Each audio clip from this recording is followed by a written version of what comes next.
నిద్రపోయే ముందు 11 మాటలు శివనామం చెప్పి పడుకోమని చెప్తారు.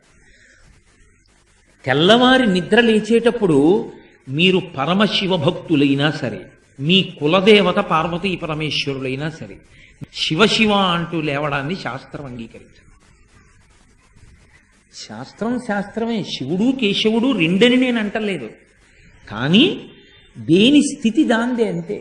నిద్ర లేచినప్పుడు మొట్టమొదట నోటి వెంట పైకి రావలసినటువంటి మాట ఏదో శాస్త్రమే నిర్ణయం చేసింది. ఇంకా వేరొక మాట ఏదీ నోటి వెంట రాకూడదు. మొట్టమొదట తెలివి రాగానే రావలసిన మాట ఒక్కటే, అది 3 మార్లు పలికి లేవాలి మనసం మించింది. శ్రీహరి శ్రీహరి శ్రీహరి అన్నారు. 3 మాటలు శ్రీహరి అన్న నామం చెప్పి మాత్రమే లేవవలసి ఉంటుంది. అంటే జాగృతి ప్రారంభమైంది. నిద్ర లేచాడంటే రక్షణ చెయ్యవలసినటువంటి వాడు శ్రీ మహావిష్ణువే.